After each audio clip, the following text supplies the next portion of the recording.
नमस्कार दोस्तों, आपका मैथ्स विदाउट ईयर चैनल में आपका हार्दिक स्वागत एवं अभिनंदन है।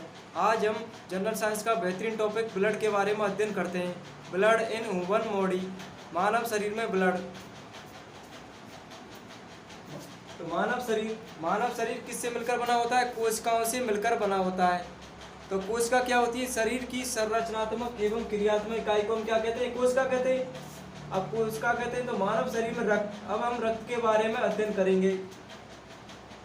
रक्त, हेडिंग डालते हैं रक्त। रक्त जिसे बोलते हैं ब्लड। तो रक्त क्या है?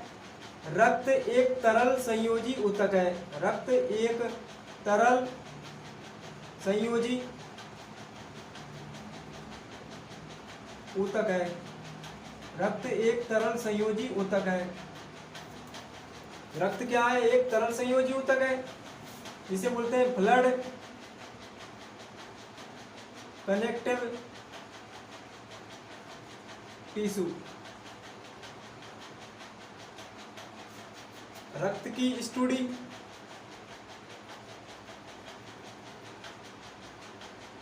इसे बोलते हैं अध्ययन। तो रक्त का अध्ययन क्या कहलाता है? हीमेटोलॉजी। रक्त का अध्ययन हीमेटोलॉजी कहलाता है। रक्त क्या है? एक तरल संयोजी ऊतक है और रक्त का अध्ययन क्या कहलाता है? हीमेटोलॉजी कहलाता है। एक होता है हीपेटोलॉजी जिसमें यकृत का अध्ययन किया जाता है।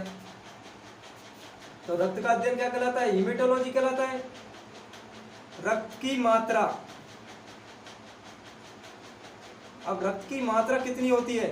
तो रक्त की मात्रा होती है, सामान्य रक्त की मात्रा कितनी होती है? सामान्य रक्त की मात्रा 5 से 6 लीटर होती है। महिलाओं में रक्त की मात्रा, जबकि महिलाओं में रक्त की मात्रा 4 से 5 लीटर होती है। पुरुषों की तुलना में क्या होती है? कम होती है।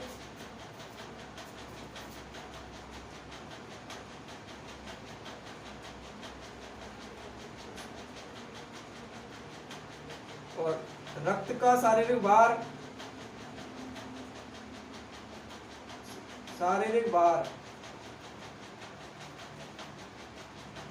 रक्त शारीरिक भार का, रक्त कितना होता है? शारीरिक भार का 7 से 8% होता है। तो रक्त क्या है? एक तरल संयोजी ऊतक है जिसे बोलते हैं ब्लड कनेक्टिव टिश्यू। और रक्त का अध्ययन क्या कहलाता है? हीमेटोलॉजी कहलाता है। रक्त की मात्रा क्या होती है? 7 यानी 5 से 6 लीटर होती है। महिलाओं में कितनी होती है? 4 से 5 लीटर होती है। और शारीरिक भार का कितना होता है? रक्त 7.8% होता है। अब पढ़ते हैं रक्त की उत्पत्ति। रक्त की उत्पत्ति, रक्त की उत्पत्ति भ्रूण की जिस परत से होती है।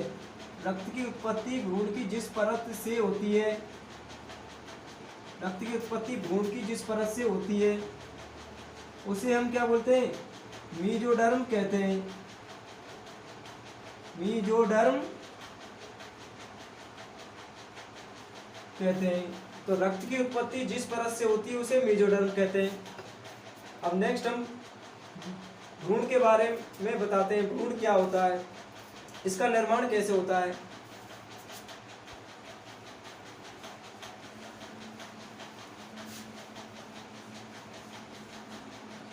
भ्रूण,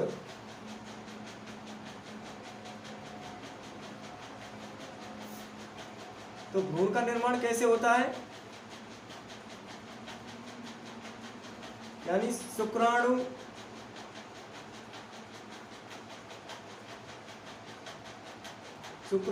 और अंडाणु। भ्रूण का निर्माण शुक्राणु और अंडाणु। शुक्राणु को बोलते हैं स्पर्म।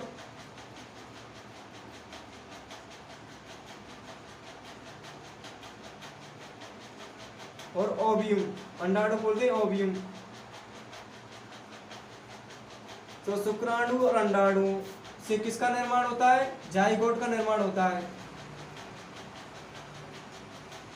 शुक्राणु और अंडाणुओं से जाइगोट का निर्माण होता है। और जाइगोट क्या होता है? एक कोशिकीय होता है, एक कोशिका।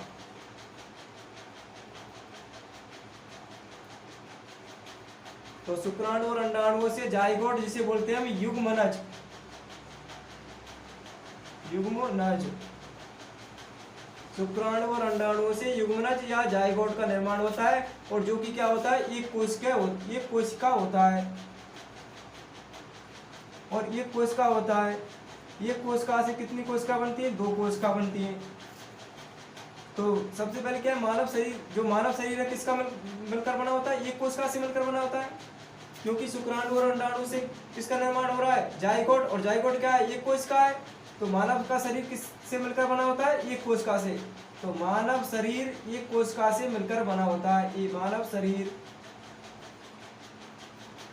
एक कोशिका से मिलकर बना होता है। कोशिका से मिलकर बना होता है। मानव शरीर एक कोशिका से मिलकर बना होता है। मानव शरीर किससे मिलकर बना होता है? एक कोशिका से।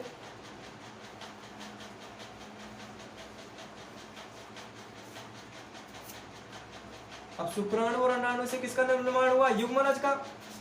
और ये कोशिका से मिलकर क्या बनती है? 2 कोशिका बनती है। और 2 कोशिकाओं से कितनी कोशिका मिलती है? 4 कोशिकाएं बनती है। और 4 से 8, 8 से 16, 16 से कितनी बनती है? 32 कोशिकाएं बनती है। 32 से 64, और 64 से कितनी बनती है? 28, 64 से 128, और 128 से कितनी बनती है? 256 कोशिकाएं बनती है। ये 256 कोशिकाएं 3 परतों का निर्माण करती हैं। कितनी परतों का निर्माण करती है? 3 परतों का। 3 परतों का निर्माण होता है। एक प्रथम परत, और एक द्वितीय परत, और तीसरी परत ये होती है। अब प्रथम परत को हम क्या बोलते हैं? इसको बोलते हैं हम एक्टोडर्म, एक्टोडर्म। और दूसरी परत को हम क्या बोलते हैं? Mesoderm, mesoderm. और तीसरी परत को हम बोलते हैं एंडोडर्म, एंडोडर्म।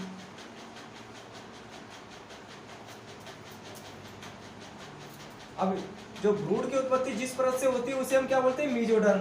और इससे क्या हुई? भ्रूण की उत्पत्ति हुई। तो भ्रूण की उत्पत्ति, भ्रूण की उत्पत्ति, तो रक्त में भ्रूण की उत्पत्ति जिस परत से होती है, जिस परत से होती है, तो भ्रूण की उत्पत्ति जिस परत से होती है उसे हम क्या बोलते हैं? मीजोडर्म कहते हैं, मीजोडर्म कहते हैं। अब पढ़ते हैं मानव शरीर में रक्त का पीएच मान कितना होता है। अब पीएच मान, तो रक्त का पीएच मान कितना होता है? 7 से 4 होता है।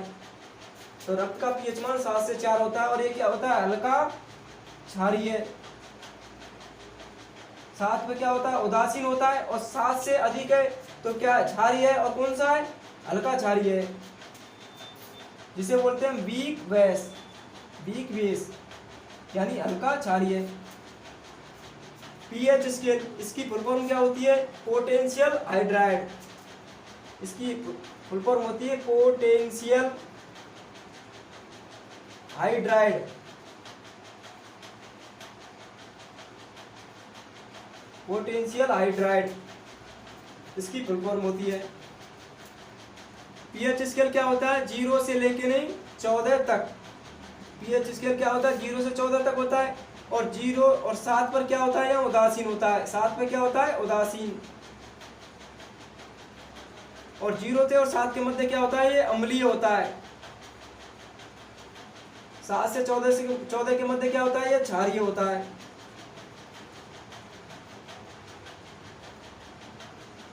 7 पर क्या होता है? उदासीन होता है।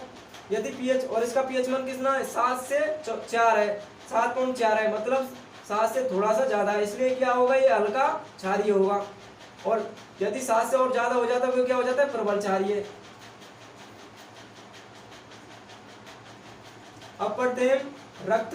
रक्त में क्या पाया जाता है, अतः रक्त किससे मिलकर बना होता है। नेक्स्ट हेडिंग, रक्त किससे मिलकर बना होता है।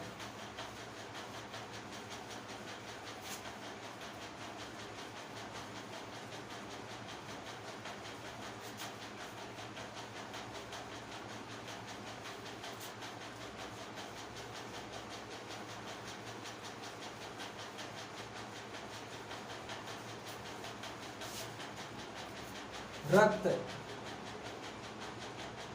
ब्लड किससे मिलकर बना होता है, प्लाज्मा और रुधिर कणिकाओं से मिलकर बना होता है। रक्त, प्लाज्मा,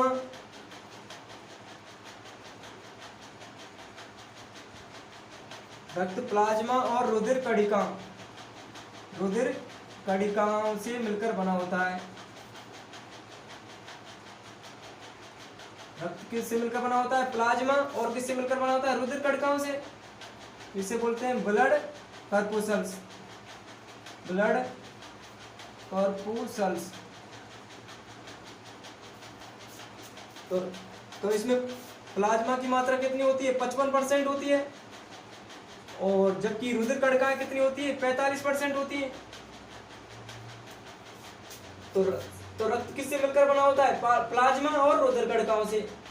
अब प्लाज्मा में क्या होता है, प्लाज्मा में क्या होता है, प्लाज्मा में जल होता है। प्लाज्मा में क्या होता है, जल होता है, और क्या होता है इसमें, कार्बनिक अकार्बनिक पदार्थ होते हैं, कार्बनिक व अकार्बनिक पदार्थ होते हैं। प्लाज्मा में क्या होता है, जल होता है, अकार्बनिक और कार्बनिक पदार्थ होते हैं, और तीसरा क्या होता है, इसमें प्रोटीन होती है। प्लाज्मा में क्या होता है, ये कार्बनिक पदार्थ होता है, अकार्बनिक पदार्थ होते हैं, और जल होता है, प्रोटीन होती है। और जबकि रुधिर कणिकाएं कितनी होती है, 3 होती है। एक तो होती है आरबीसी होती है, एक होती है डब्ल्यूबीसी होती है, एक होती है प्लेटलेट्स।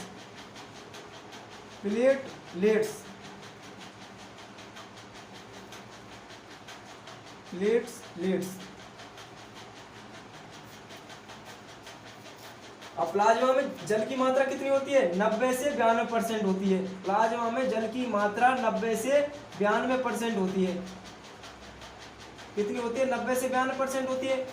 और जबकि कार्बनिक अकार्बनिक पदार्थ, इनकी मात्रा कितनी होती है, 8 से 10% होती है, 8 से 10% होती है। और जहां में 8% क्या पाया जाता है, कार्बनिक पदार्थ पाया जाता है। 8% में क्या पाया जाता है, कार्बनिक पदार्थ। 8 से 10% में कार्बनिक पदार्थ पाया जाता है। और क्या होती है, प्लाज्मा में प्रोटीन होती है। अब प्रोटीन क्या होती है, ये प्रोटीन होती है, ये 4 प्रकार की प्रोटीन होती है। प्रोटीन, अब पढ़ते हैं प्लाज्मा में प्रोटीन।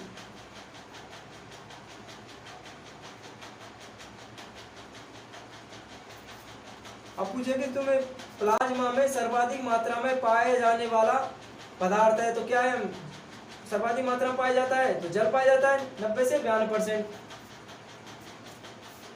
अब पढ़ते हैं प्रोटीन के प्रकार। प्लाज्मा में क्या पाई जाती है, प्रोटीन पाई जाती है। अब प्रोटीन के प्रकार, पहली प्रोटीन को हम बोलते हैं एल्ब्यूमिन।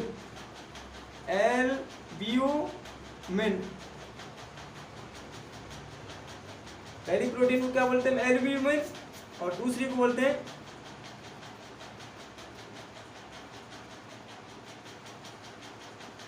ग्लोब्यूलिन।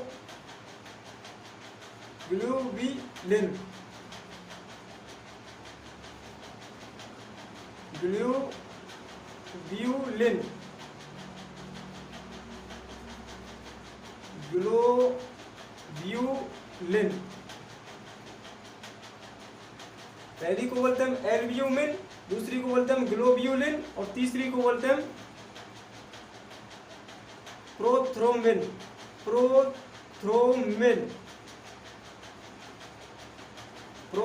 और चौथी को हम क्या बोलते हैं, फाइब्रिनोजन।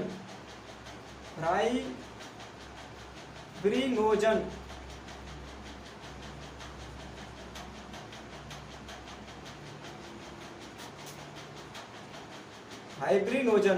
तो पहली को बोलते हैं हम एल्ब्यूमिन, दूसरी को ग्लोब्यूलिन, तीसरी को प्रोथ्रोम्बिन और चौथी को बोलते हैं यानी फाइब्रिनोजन।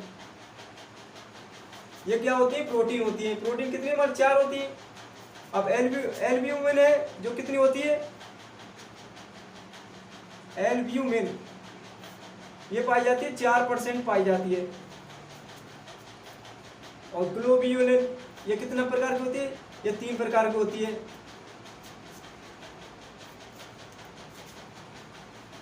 ग्लोब्यूलिन कितनी प्रकार की? 3 प्रकार की। एक होती है अल्फा ग्लोब्यूलिन, एक बीटा ग्लोब्यूलिन और एक गामा ग्लोब्यूलिन, और एक होती है हमारी प्रोथ्रोम्बिन और एक होती है फाइब्रिनोजन।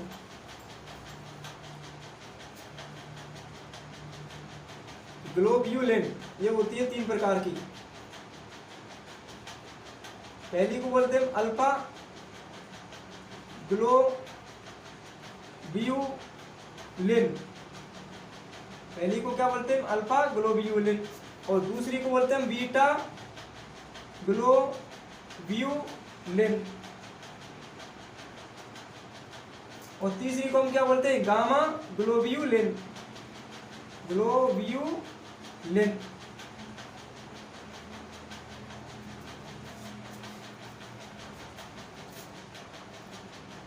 और ये कितनी होती है हमारी?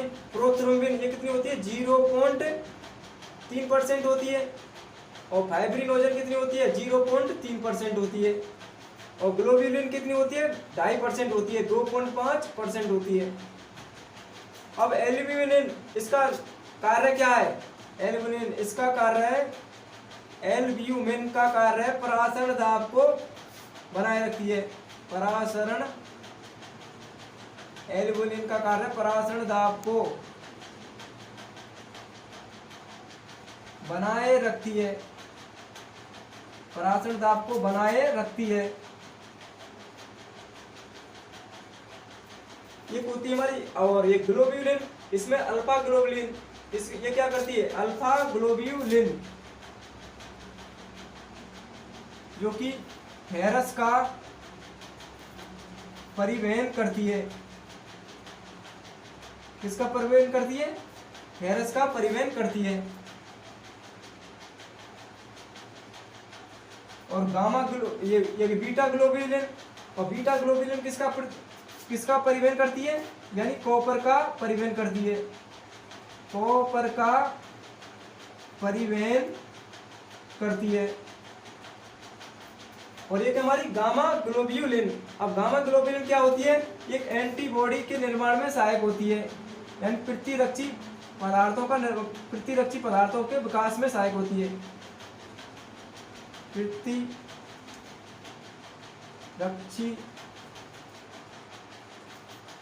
या प्रतिरक्षी क्षमता का विकास करती है। गामा ग्लोब्यूलिन क्या करती है? प्रतिरक्षी क्षमता का विकास करती है या एंटीबॉडी के निर्माण में सहायक होती है। गामा ग्लोब्यूलिन एंटीबॉडी के निर्माण में सहायक होती है। अब जो हमारी एक थी एल्ब्यूमिन, एक इसका कार्य क्या था? परासरण दाब को बनाए रखती है। और एक गामा ग्लोब्यूलिन थी जिसको 3 भागों में बांटा गया था, अल्फा ग्लोब्यूलिन और बीटा ग्लोब्यूलिन और गामा ग्लोब्यूलिन। और एक थी हमारी प्रोथ्रोम्बिन और एक है फाइब्रिनोजन। और प्रोथ्रोम्बिन और फाइब्रिनोजन ये क्या करती है? इनका कार्य रक्त का थक्का बनाए रखती है, रक्त का थक्का बनाने में सहायक होती है। रक्त का थक्का बनाने में सहायक होती हैं प्रोथ्रोम्बिन और फाइब्रिनोजन, जो कि रक्त का थक्का बनाने में सहायक होती हैं। अब जो एल्ब्यूमिन है इसका निर्माण कहाँ होता है? यानी सभी प्रोटीनों का निर्माण कहाँ होता है? यकृत में होता है। केवल किसको छोड़ करके? गामा ग्लोब्यूलिन को छोड़ करके। तो एल्ब्यूमिन इसका निर्माण यकृत में होता है। इसका निर्माण क्या होता है? निर्माण, इसका निर्माण, इसका निर्माण यकृत में होता है। कहाँ होता है? यकृत में होता है।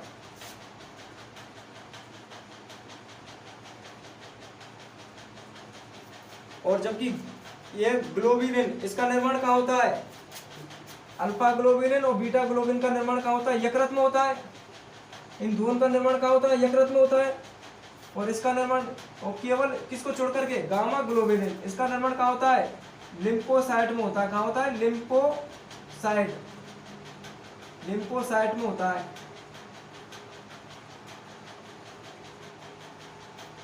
तो गामा ग्लोबिन प्रोटीन का निर्माण कहाँ होता है? लिम्फोसाइट में होता है। इसका निर्माण कहाँ हो रहा है? लिम्फोसाइट में हो रहा है।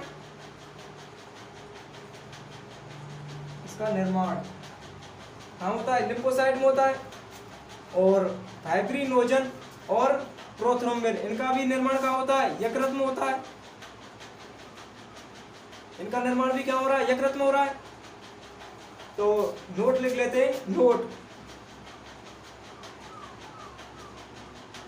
सभी प्रोटीनों, यानी जो दी गई प्रोटीन है, ये जो दी हुई प्रोटीन है, तो सभी प्रोटीनों का निर्माण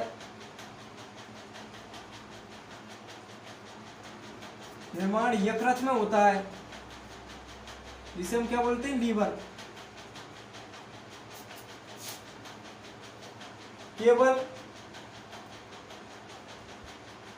सभी प्रोटीनों का निर्माण यकृत में होता है। केवल गामा ग्लोब्यूलिन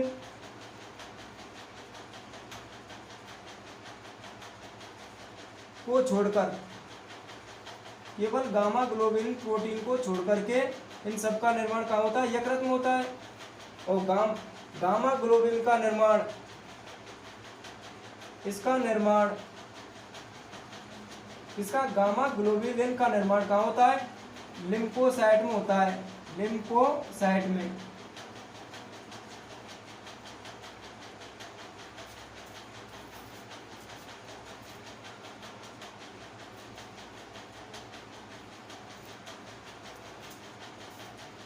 अब पढ़ते हैं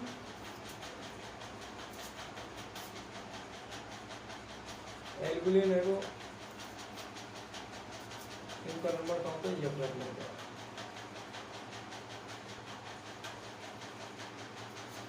अब पढ़ते हैं रुधिर कणिकाएं। नेक्स्ट हेडिंग पढ़ते हैं रुधिर कणिकाएं।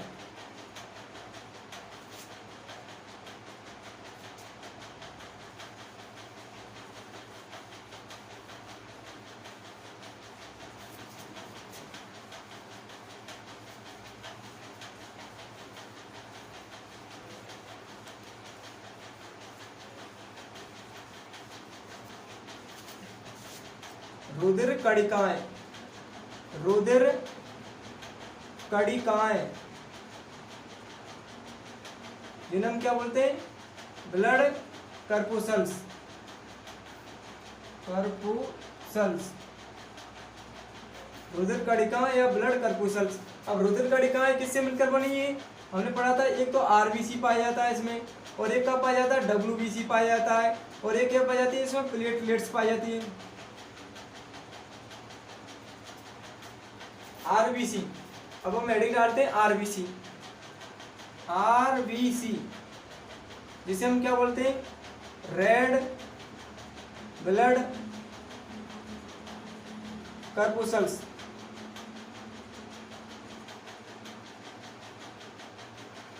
इसे ये बोलते हैं रेड ब्लड कर्पुसल्स या लाल रुधिर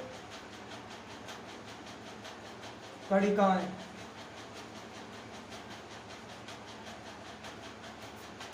आरबीसी जिसे हम क्या बोलते हैं? रेड ब्लड कर्पुसल्स या लाल रुधिर कणिकाएं।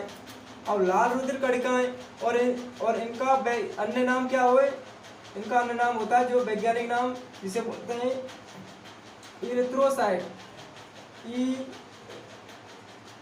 इरिथ्रोसाइट।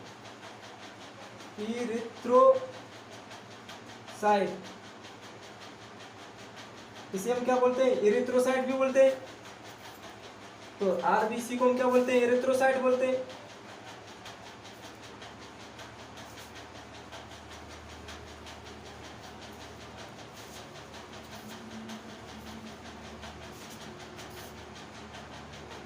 आरबीसी का जीवन काल, आरबीसी का जीवन काल कितना होता है, आरबीसी का जीवन काल, आरबीसी का जीवन काल होता है 120 दिन होता है। आरबीसी का जीवन काल कितना होता है, 120 दिन होता है। और आरबीसी में क्या पाया जाता है, आरबीसी की संख्या, आरबीसी की संख्या, आरबीसी संख्या कितनी होती है पुरुषों में, सबसे पहले पढ़ते हैं पुरुषों में कितनी होती है, 50 से 55 लाख प्रति MMQ होती है, 50 से 55 लाख प्रति MMQ, 55 लाख प्रति MMQ। जबकि महिलाओं में कितनी होती है, 45 से 50 लाख प्रति MMQ, महिलाओं में 45 से 50 लाख प्रति MMQ, ये होती है आरबीसी की संख्या होती है। आरबीसी की संख्या पढ़ लिया। और आरबीसी का जीवन काल 120 दिन होता है। आरबीसी को हम क्या बोलते हैं, इरिथ्रोसाइट के नाम से जानते हैं। किसके नाम से जानते हैं, इरिथ्रोसाइट के नाम से भी जानते हैं। अब पढ़ते हैं आरबीसी। आरबीसी क्या होती है, यानी आरबीसी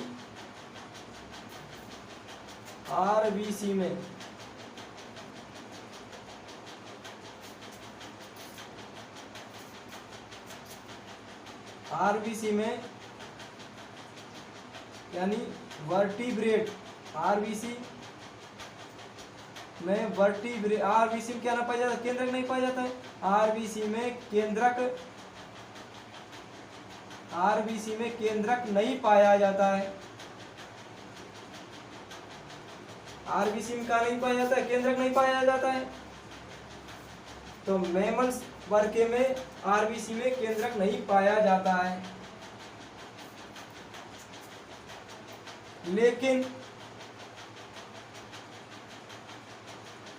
जिराफ, लामा और ऊंट, जिराफ और लामा और ऊंट में, जिराफ और लामा ऊंट की आरबीसी में क्या पाया जाता है, केंद्रक पाया जाता है। ऊंट की आरबीसी में केंद्रक पाया जाता है। आरबीसी में क्या पाया जाता है, केंद्रक पाया जाता है।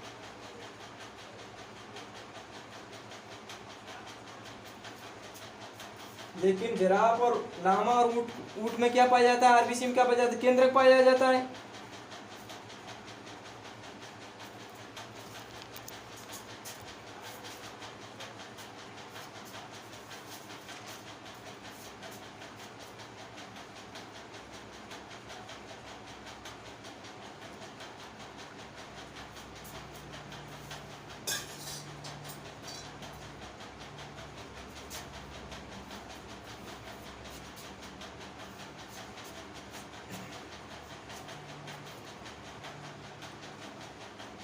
और आरबीसी कहाँ पाई जाती है, कशेरुकी प्राणी में पाई जाती है।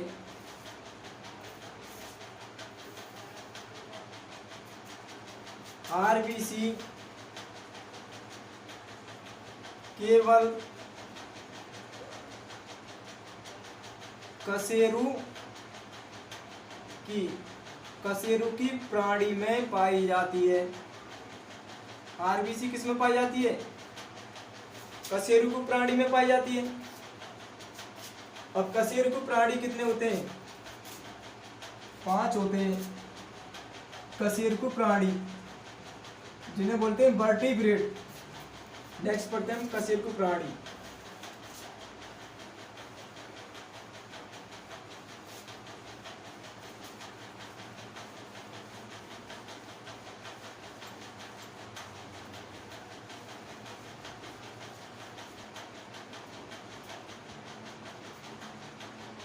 कशेरुकी प्राणी, इन्हें बोलते हैं वर्टिब्रेट। कशेरुकी प्राणी पहले को बोलते हैं प्राणी, जिन्हें वर्टिब्रेट कहते हैं। कशेरुकी प्राणी ये कितने प्रकार के होते हैं? 5 प्रकार के। पहले को हम क्या बोलते हैं? पीसीज वर्ग, पीसीज वर्ग। और दूसरे को बोलते हैं एम्फीसिया वर्ग या एम्फीसिया वर्ग। और तीसरे को बोलते हैं रेप्टेलिया वर्ग, रेप्टेलिया वर्ग। और चौथे को बोलते हैं हम एवीज वर्ग, एवीज वर्ग। और पांचवे को हम क्या बोलते हैं? मैमल्स वर्ग। अब जो पीसीज वर्ग है इसमें किसका अध्ययन किया जाता है? मछली का। पीसीज वर्ग में मछली का अध्ययन होता है। एम्फीसिया वर्ग में मेंढक का अध्ययन होता है। और रेप्टेलिया वर्ग में रेंगने वाले जैसे सर्प का अध्ययन किया जाता है। और एवीज वर्ग इसमें किसका अध्ययन किया जाता है? पक्षी का अध्ययन किया जाता है। और मैमल्स वर्ग इसमें किया जाता है मनुष्य का अध्ययन किया जाता है। तो मैमल्स वर्ग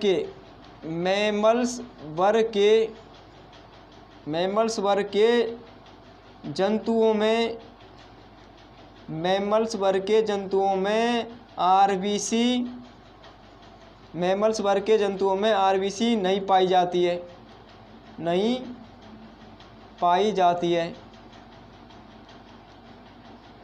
मैमल्स वर्ग के जंतुओं में आरबीसी नहीं पाई जाती है। लेकिन ऊंट, जिराफ और लामा, ऊंट, जिराफ और लामा में, मतलब मैमल्स वर्ग के जंतुओं में आरबीसी में केंद्रक नहीं पाया जाता है। आरबीसी में केंद्रक नहीं पाया जाता है। आरबीसी में केंद्रक नहीं पाया जाता है। तो आरबीसी में का नहीं पाया जाता है? केंद्रक नहीं पाया जाता है। लेकिन ऊंट, जिराफ और लामा में केंद्रक, आरबीसी में का पाया जाता है? केंद्रक पाया जाता है। आरबीसी में लामा, जिराफ, ऊंट, लामा, जिराफ की आरबीसी में केंद्रक पाया जाता है, पाया जाता है। तो कशेरुकी प्राणी में क्या पाया जाता है? आरबीसी में क्या पाया जाता है? आरबीसी किस में पाई जाती है? कशेरुकी प्राणी में पाई जाती है। कशेरुकी प्राणी क्या होते हैं? ये 5 वर्ग हैं। एक तो पीसीज वर्ग होता है, एक एम्फीसिया वर्ग होता है, एक रेप्टिलिया वर्ग होता है, एक एवीज वर्ग होता है, मैमल्स वर्ग होता है। अब मैमल्स वर्ग के जंतुओं में आरबीसी में केंद्रक नहीं पाया जाता है। लेकिन ऊंट, जिराफ और लामा की आरबीसी में क्या पाया जाता है? केंद्रक पाया जाता है, आरबीसी। अब पढ़ते हैं आरबीसी का निर्माण, आरबीसी का निर्माण, आरबीसी का निर्माण। अब आरबीसी का निर्माण कहाँ होता है? एक तो होता है भ्रूण वयस्क में, वयस्क में आरबीसी का निर्माण। और एक होता है भ्रूण में आरबीसी का निर्माण। और वयस्क में आरबीसी का निर्माण कहाँ होता है? लाल अस्थि मज्जा में। कहाँ होता है? लाल अस्थि मज्जा में। कहाँ होता है? लाल अस्थि मज्जा में। तो वयस्क में आरबीसी का निर्माण कहाँ होता है? लाल अस्थि मज्जा में होता है। और जबकि भ्रूण में आरबीसी का निर्माण कहाँ होता है? भ्रूण में आरबीसी का निर्माण कहाँ होता है? यकृत में होता है। पहला होता है, यानी यकृत में भी होता है। और कहाँ होता है? प्लिया में होता है, और कहाँ होता है, यूट्स यकृत में होता है, और भ्रूण में होता है आरबीसी का निर्माण।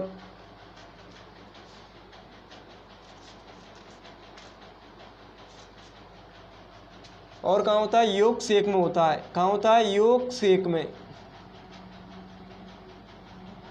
योग सेक क्या होती है, एक अंडे की पीली नुमा संरचना होती है। तो वयस्क में आरबीसी का निर्माण कहाँ होगा, लाल अस्थि मज्जा में। जबकि भ्रूण में आरबीसी का निर्माण कहाँ होता है, यकृत जिसे कहते हैं लीवर, और प्लीवा जिसे कहते हैं यानी स्प्लीन कहते हैं। और योग सेक आरबीसी का निर्माण होता है।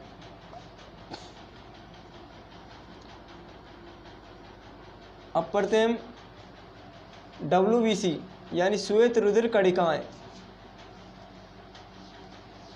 श्वेत रुधिर कणिकाएं जिन्हें व्हाइट ब्लड कॉर्पस्कल्स कहते हैं।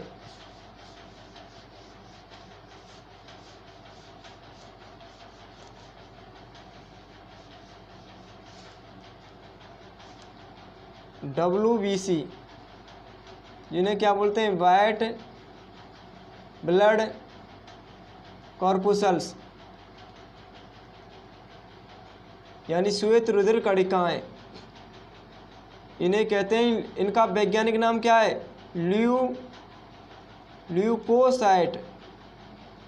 वैज्ञानिक नाम क्या है इनका, ल्यूकोसाइट।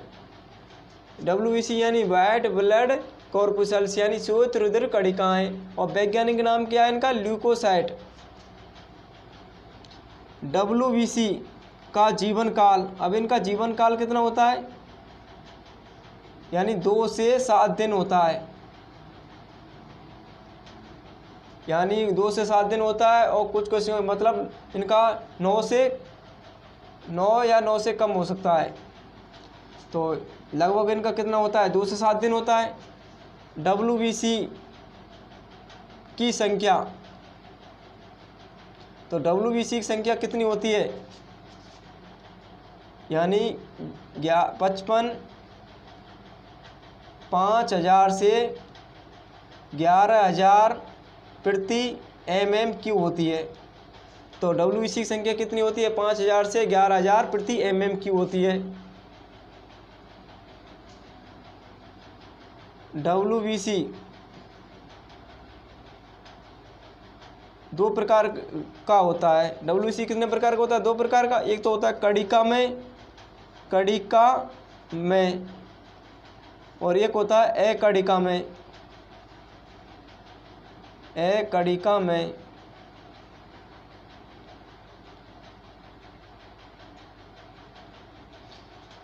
WBC कितने प्रकार का होता है, 2 प्रकार का। एक तो कणिका में, एक अकणिका में। कणिका में को हम क्या बोलते हैं, इसको बोलते हैं न्यूट्रोफिल्स। कणिका में को हम क्या बोलते हैं, एक तो न्यूट्रोफिल्स बोलते हैं, और एक को क्या बोलते हैं, एडिसोफिल्स। ये को हम क्या बोलते हैं, एडिसोफिल्स या न्यूट्रोफिल्स और एडिसोफिल्स। और तीसरे को हम क्या बोलते हैं, यानी वैसोफिल्स।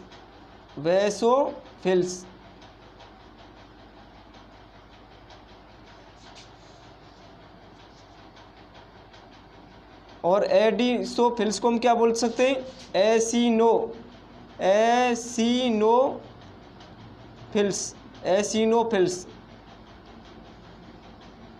एडिसोफिल्स इसे हम क्या बोलते हैं, एसिनोफिल्स।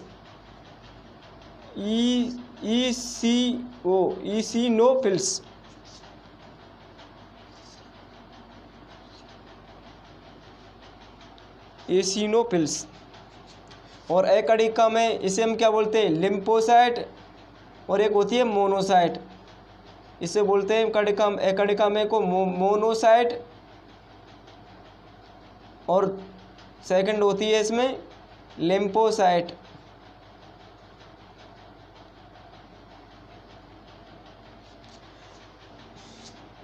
और न्यूट्रोफिल्स इसमें संख्या होती है 60 से 62% के समथिंग होती है। तो ये तो याद करने नहीं है। और इसमें कितनी होती है, इसमें होती है लगभग 0 से 8% के बराबर होती है। और इसमें होती है 5% के समथिंग। अब जो कि न्यूट्रोफिल्स होती है, इसमें WC की संख्या में सर्वाधिक संख्या किसकी होती है, न्यूट्रोफिल्स की होती है। तो सर्वाधिक संख्या में WC न्यूट्रोफिल्स में होती है। तो सर्वाधिक संख्या में WBC किस में होती है, न्यूट्रोफिल्स में, न्यूट्रोफिल्स में होती है। तो सर्वाधिक संख्या में WBC किस में होती है, न्यूट्रोफिल्स में होती है। और सबसे कम WBC किस में पाई जाती है, बेसोफिल्स में। सबसे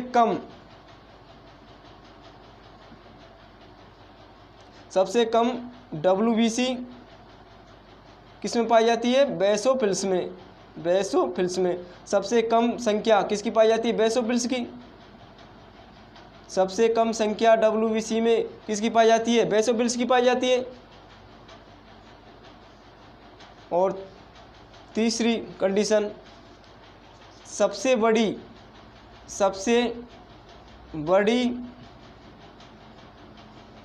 WBC किसे कहते हैं, मोनोसाइट को कहते हैं। कौन सी है, मोनोसाइट। क्या कहलाती है, मोनोसाइट। सबसे बड़ी क्या कहलाती है, मोनोसाइट।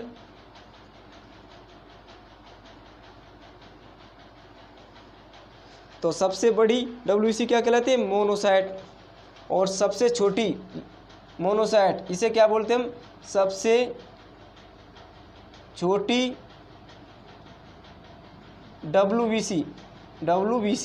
तो सबसे छोटी WBC क्या है, लिम्फोसाइट है। और सबसे बड़ी कौन सी है, मोनोसाइट है।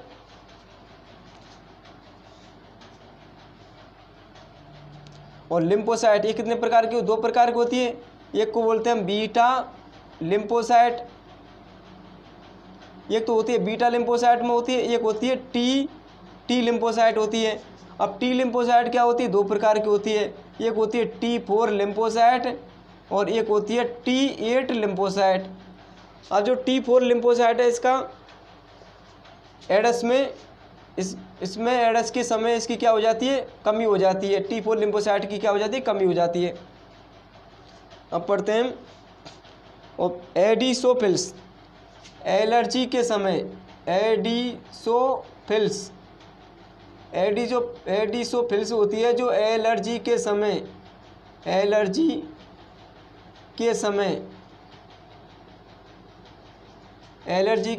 WBC की संख्या में क्या हो जाती है, वृद्धि हो जाती है। एलर्जी के समय WBC की संख्या में वृद्धि हो जाती है। अब पढ़ते हैं प्लेटलेट्स, और यानी एक और पढ़ लेते हैं WBC का कार्य है। तो WBC का कार्य क्या है, WBC का कार्य है, यानी क्या करती है WBC, मतलब रोग प्रतिरोधक क्षमता,